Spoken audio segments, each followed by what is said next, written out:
Halo pemirsa, Anda menyaksikan Simpo Dunia Sepekan dengan sejumlah informasi dari mancanegara. Bersama saya Ayu Pratiwi, inilah Simpo Dunia Sepekan selengkapnya.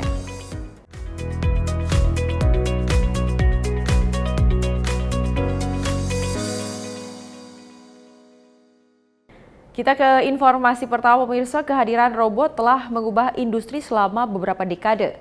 Kemajuan dalam teknologi kecerdasan buatan memungkinkan robot menjadi asisten hingga teman bicara.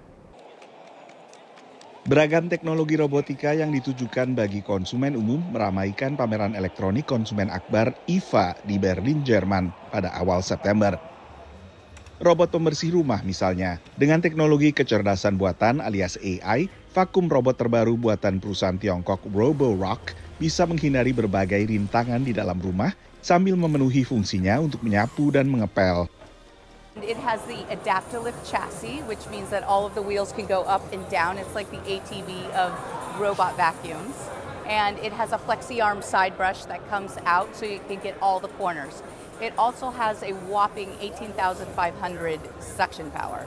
Menurut konsultan Global Market Insights, pasar robotika konsumen nilainya melampaui $8 miliar pada 2023 dan berpotensi tumbuh sekitar 26% dari 2024 hingga 2032. Daya tarik robot bagi konsumen umum bukan sekedar untuk membantu bersih-bersih seperti vakum robot tadi, tapi juga ada robot yang menjadi teman bicara atau juga sebagai hiburan, dan teknologi AI juga sangat membantu dalam fungsi ini.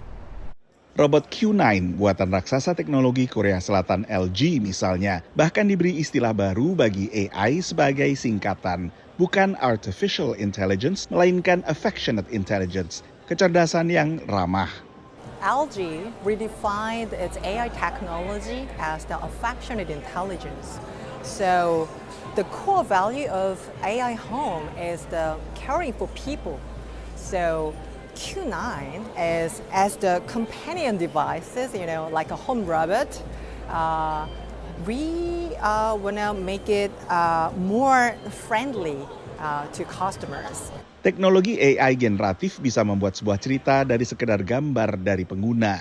Once upon a time, in a sunny meadow, there bloomed a solitary flower with vibrant petals. The flower felt lonely and longed for a friend to share the sun's warmth.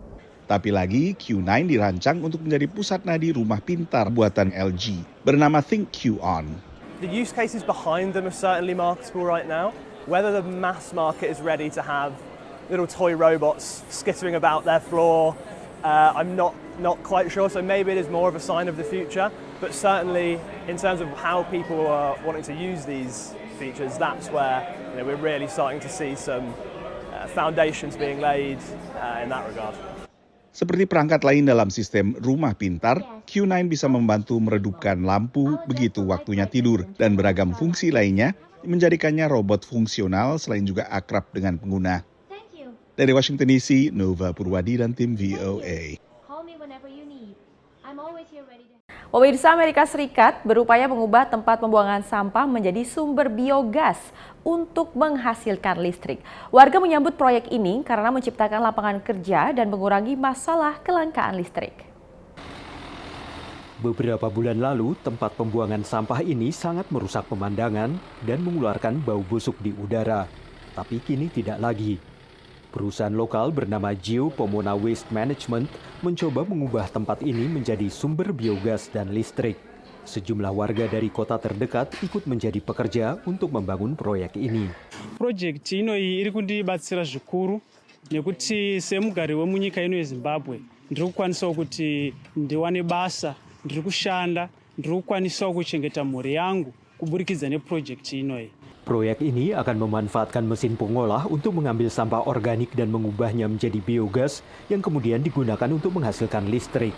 Menurut perusahaan Landforce Energy, biogas punya banyak manfaat tapi memerlukan investasi cukup besar. Biogas is that it's a renewable energy source. Also, you can do many things like cooking, brooder heating, as well as harvesting an organic fertilizer, which then replaces the use of chemical fertilizers. The disadvantages, the initial investment costs, and also the need for continuous monitoring and maintenance of the digesters. Menurut salah seorang insinyur energi limbah di Geopomona Waste Management, proyek ini akan bisa menyelesaikan masalah tempat pembuangan sampah raksasa di Harare yang menjadi penyebar penyakit. After that, we drill biogas wells, which will extract biogas from the waste, organic waste, which was underneath, which degrades and produces biogas. Then after that, we generate with the new waste, we generated 16 to 22 megawatts of electricity through the incineration process, whereby we have to burn the waste in a combustion chamber.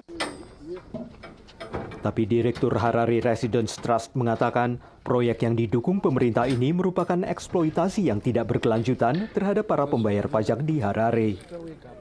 Karena menurutnya perusahaan ini mengenakan biaya tambahan untuk pengambilan sampah. We have added an addendum that is requesting the city of Harare to pay an additional $124 per ton of garbage collected. So this will be exploitative to the city of Harare as it amounts to around $3 million per month, and the ratepayers cannot afford that.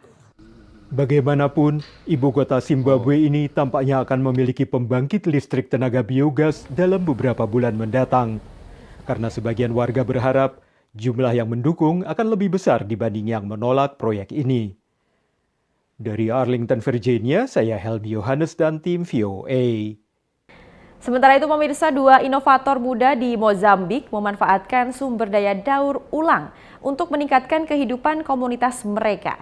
Salah satunya berupaya menyediakan energi terbarukan bagi lingkungannya, sementara yang lain membuat drone untuk misi keselamatan dan memetakan daerah rawan banjir. Di bawah naungan pohon mangga ini, Nelio Mazivila yang berusia 17 tahun membangun sebuah laboratorium sementara. Di sini ia memperbaiki peralatan elektronik dan rumah tangga menggunakan barang bekas dari perangkat lainnya. A maior parte do material que uso aqui é reciclado, material de sucata, retirado em TVs velhas, amplificadores. Se preciso do material urgentemente, vou até um centro que vendem e compram sucatas. Fora disso, são meus amigos, vizinhos, têm me dado TVs, rádios, eletrodomésticos velhos. Nelio mengatakan ia bisa menyediakan energi bersih dan berkelanjutan serta penerangan dengan baterai dengan memakai inverter yang mengubah arus searah menjadi arus bolak-balik untuk menjalankan sebagian besar peralatan rumah tangga dan lampu. Menurut Nelio, alat ini dapat berfungsi di rumahnya, jadi mestinya bisa berfungsi di lingkungan sekitar. O dispositivo é um inversor que inverte corrente contínua de uma bateria para corrente alternada para uso residencial. Com o dispositivo que eu tenho aqui, posso alimentar 3, 4 casas. Tidak jauh dari laboratorium Nelio, Clayton Mishak yang juga berusia 17 tahun memulai penemuannya dengan membuat mobil-mobilan dan robot, meskipun minat utamanya adalah drone. Memakai serat karbon dan FPV atau kamera pandangan orang pertama, ia mengembangkan drone cepat dan kuat yang bisa berguna untuk memetakan daerah rawan banjir dan membantu misi penyelamatan. Usar os drones para lugares que são de difícil acesso para o ser humano, por exemplo, os tempos das cheias. Então foi daí onde eu pensei em fazer os drones, digamos, indestrutíveis, flexíveis e rápidos. Clayton berniat terus melakukan penelitian untuk membawa penemuannya ke tingkat yang lebih tinggi. O que me motivou também foi não deixar Moçambique atrás do conhecimento, vamos dizer assim. Então, como eu tenho conhecimento desses tipos de drones, esses tipos de pesquisas que eles fazem, acabei também por criar uma coisa que eles mostrassem e, pelos vistos, eles estão a dar atenção. Isso é muito bom, é muito positivo, porque vai ajudar o país a dar mais um passo. Meskipun tidak memiliki pendidikan formal dan tidak pernah bertemu secara langsung, kedua inovator muda ini terus menginspirasi satu sama lain melalui media sosial. Kini mereka berharap ada perusahaan publik, swasta, dan individu yang muncul dan memungkinkan mereka untuk mengembangkan keahlian dan masa depan mereka. Dari Arlington, Virginia, saya Helmi Yohanes dan tim VOA. Pemirsa, mobil terbang mungkin akan segera terwujud menyusul uji coba pesawat terbang listrik yang bisa lepas landas secara vertikal. Sebuah perusahaan penyedia layanan taksi udara mengatakan biaya perjalanan mereka akan setara ongkos naik taksi online. Para penonton berkumpul di Sausalito, California belum lama ini untuk menyaksikan penerbangan yang tidak biasa. Helix yang dibuat oleh perusahaan Silicon Valley Pivotal adalah salah satu pesawat listrik pertama yang terbang dalam apa yang disebut sebagai era baru mobilitas udara. Pesawat yang bisa lepas landas secara vertikal tanpa landas pacu, kemudian terbang seperti pesawat biasa, sudah diantisipasi selama beberapa dekade. Kemajuan teknologi mesin dan bahan ringan telah membantu mewujudkan hal ini menurut CEO Pivotal. The biggest driver of all, though, is actually the energy storage. And so the batteries, the energy storage of the batteries are getting better and better every couple of years, driven by the mass adoption of electric vehicles we're seeing on the road today. Helix akan sangat menarik bagi mereka yang suka terbang dan mampu membeli pesawat pribadi seharga $200.000 yang penyimpanan baterainya saat ini masih terbatas untuk 20 menit waktu terbang. Lebih banyak orang akan merasakan pengalaman pertama di pesawat listrik dengan taksi udara seperti Midnight dari Archer Aviation. It's a one pilot, 4 passengers, 100 miles of range. Travels 150 miles an hour, it's sustainable, it's quieter than a helicopter, it's got 12 propellers. And if any one of those propellers fails, it has the technology to be able to still make a safe landing. Pesawat ini sedang menjalani uji keselamatan dari pemerintah Amerika, tapi jika semua sesuai rencana, perusahaan mengatakan mereka akan menerbangkan pelanggan pada akhir 2025. What you see here is a mock-up of what a vertiport is like. Archer berencana mengoperasikan layanan taksi udara di beberapa kota Amerika, termasuk San Francisco Bay Area. Tempat taksi udara akan terbang antara bandara yang ada dan vertiport baru di Teluk. Perusahaan ini memproyeksikan penumpang akan membayar biaya setara taksi online ke lokasi yang sama. Going from city center to airport that costs $150 with rideshare can be $150 on our vehicle. Not only is that, you're getting a 2-hour drive that's turned into a 20-minute trip. There are some really compelling use cases when time is much more important than money, and eventually that'll get cheaper and cheaper over the years so that it's more affordable for common people. Didorong oleh upaya mencapai penerbangan tanpa emisi dan biaya operasi yang lebih rendah, ratusan produsen di seluruh dunia berlomba meluncurkan versi pesawat listrik mereka. Bersamaan dengan perkembangan pesawat drone, maka wilayah udara bisa menjadi penuh sesak. When you make that leap from tens or dozens to thousands, there's going to need to be different types of air traffic management. So there's a lot of safety planning going into operation of electric aircraft in the future. Sementara sebagian besar dari kerumunan orang yang menyaksikan uji coba ini tampak sudah tidak sabar lagi untuk bisa naik pesawat terbang listrik. Dari Arlington, Virginia, saya Helmi Yohanes dan tim VOA. Terima kasih Anda masih bersama kami, pemirsa. Perdana Menteri Israel Benjamin Netanyahu mengumumkan pemecatan yang dilakukan terhadap Menteri Pertahanan Israel pada Selasa lalu. Pemecatan ini dilakukan atas kepercayaan Netanyahu atas Yoav tidak berjalan lancar. Perdana Menteri Israel Benjamin Netanyahu menyampaikan pemecatan yang dilakukannya terhadap Menteri Pertahanan Israel Yoav Gallant merupakan hasil dari kesepakatan dengan beberapa petinggi Israel lainnya. Menurutnya, Yoav tidak membawa visi yang sama dengan negara Israel. בעיצומה של מלחמה, יותר מתמיד, נדרש אמון מלא בין ראש הממשלה לשר הביטחון. ולצערי, אף שבחודשים הראשונים של המערכה היה אמון כזה, והייתה עבודה מאוד פוריה. במהלך החודשים האחרונים, האמון הזה נסדק. ביני לבין שר הביטחון גלנט התגלו פערים משמעותיים בניהול המערכה, והפערים הללו נולדו בהצהרות בפעולות שמנוגדות להחלטות הממשלה ולהחלטות הקבינט. עשיתי ניסיונות רבים לגשר על הפערים הללו, אבל הם הלכו והתרחבו. הם הגיעו גם לידיעת הציבור בדרך לא מקובלת, וגרוע מזה, הם הגיעו לידיעת האויב. האויבים שלנו רבו נחת מזה והפיקו מזה הרבה תועלת. עכשיו, אני מאמין בדעות שונות, בוויכוחים פתוחים, כל אחד יודע, מי שמכיר אותי, זאת הדרך שלי לנהל את הדיונים ואת הערכות ואת ההחלטות. Dari Jakarta, tim redaksi Sinpo TV.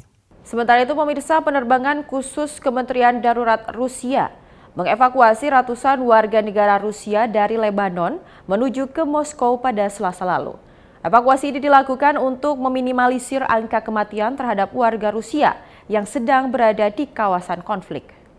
Evakuasi dilakukan oleh Kementerian Khusus Darurat milik Rusia untuk membawa pulang 100 warga negaranya yang berada di kota Beirut, Lebanon. Evakuasi ini dilakukan Selasa lalu untuk meminimalisir korban warga negara Rusia yang berjatuhan di tengah konflik. Melalui rekaman Fiery Media, orang dewasa dan anak-anak menaiki pesawat dengan seri IL-76 di kota Beirut sebelum menuruni landasan pesawat dan menaiki bus di Bandara Domodedovo setelah penerbangan. Dari Jakarta, tim redaksi Sinpo TV. Sementara itu pemirsa, Presiden Venezuela mengomentari hasil dari pemilihan umum Amerika Serikat yang telah berjalan saat ini. Menurutnya siapapun yang memenangkan kontestasi Pilpres ini, dirinya tidak menganggap penting. Presiden Venezuela Nicolas Maduro mengatakan bahwa siapapun yang memenangkan pemilu Amerika Serikat, mereka akan mengikuti jalannya sendiri saat berbicara dalam siaran langsung televisi di kota Caracas pada Selasa lalu. Menurutnya, yang menjadi terpenting bagi negara tersebut merupakan memiliki jalannya sendiri untuk mencapai hasil demokrasi ataupun kesepakatan secara global. Y yo creo que ahora Estados Unidos está como precisamente en una incertidumbre. Creo que en este momento la sociedad estadounidense ya no cree en nadie. Y eso es peligroso, es muy peligroso, porque la incertidumbre se pasa a la frustración y de la frustración en sociedades como esa se pasa a aventuras que pudieran derivar en experimentos fascistas, en guerras, etcétera, etcétera. Lo más importante para América Latina, y así lo creo, para nosotros, porque a mí me han preguntado mucho, ¿qué le conviene más a Venezuela? ¿Que gane Trump o que gane Harris? Me lo han preguntado, pero bastante, y me lo escriben. Presidente, ¿qué cree usted que le conviene más a Venezuela? ¿Que gane Trump o que gane Kamala Harris? Yo digo, gane quien gane. Dari Jakarta, tim redaksi Sinpo TV. Dan pemirsa, informasi tadi menjadi akhir dari perjumpaan kita kali ini. Tetap saksikan Sinpo Dunia Sepekan hanya di Sinpo TV. Saya Ayu Pratiwi mewakili kru yang bertugas mengucapkan terima kasih dan sampai jumpa.